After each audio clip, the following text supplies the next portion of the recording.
is the surviving life partner of Arnie Kantrowitz. Arnie passed away 2 years ago. He was 81. He is the author of the gay classic memoir, Under the Rainbow, Growing Up Gay, and of the novel, the posthumous publication of which we are celebrating today, Song of Myself. Arnie is also the author of a biography of Walt Whitman, and he was an early vice president of Gay Activist Alliance, a co-founder of GLAAD, the Gay and Lesbian Alliance Against Defamation, and a widely recognized pioneer of LGBTQ plus studies. In the late 1980s to the late 1990s, the decade during which Arnie's book was composed, gay liberation was in its heyday. This was thanks largely to Stonewall era, early Stonewall era heroes like Arnie, who assumed leadership roles in publicly confronting anti-gay prejudice. Arnie's novel, Song of Myself, recreates the ignorance, meanness, and brutal oppression of those decades from World War II through the early period of AIDS.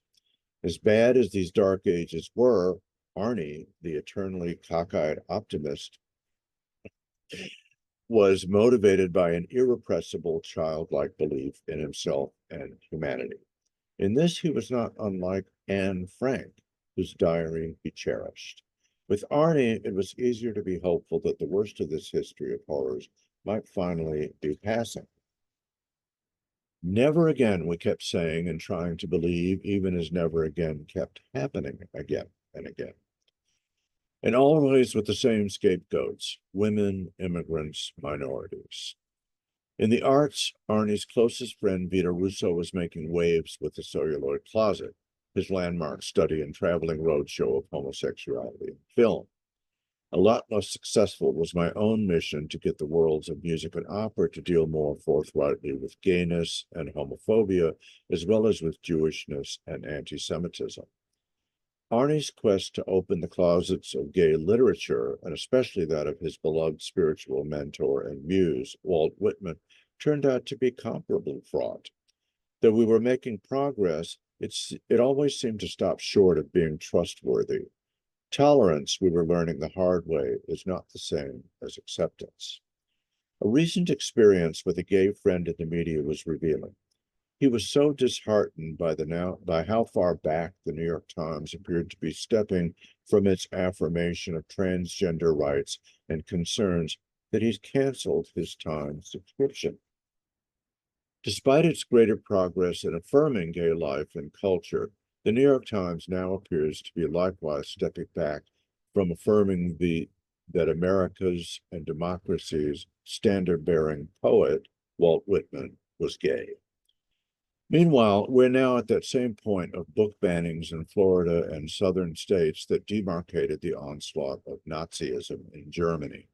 Moms for Liberty, in league with anti-gay extremist Florida Governor Ron DeSantis, have even managed to ban The Diary of Anne Frank and To Kill a Mockingbird. In the wake of such extremism, what we're witnessing is a more passive and subtle regression in mainstream discourse, a growing tight-lippedness not only about the sexuality of Whitman, but other LGBTQ artists in the same pantheon of greatness: Michelangelo, Leonardo, and Tchaikovsky. In the case of Whitman, this drift seems to have taken its cues from the degaying of Whitman by the Walt Whitman Birthplace and Museum in Huntington, Long Island. There, you won't find any mention of Arnie's book on Whitman or of any scholarly contributions by gay writers such as Mark Doty, Gary Schmidgall, and Jonathan Ned Katz, all of which came to a head with a gay activist zap led by Arnie at the Birthplace rededication in 1997.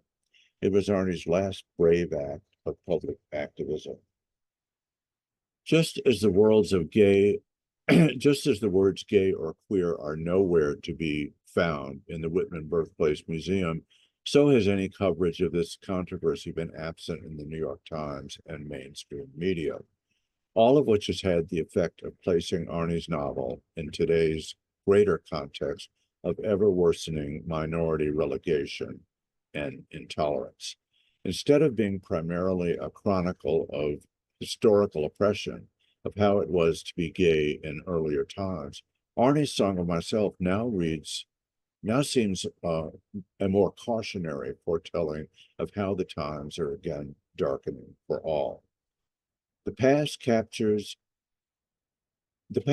captures in his novel now reads more and more like our present and future.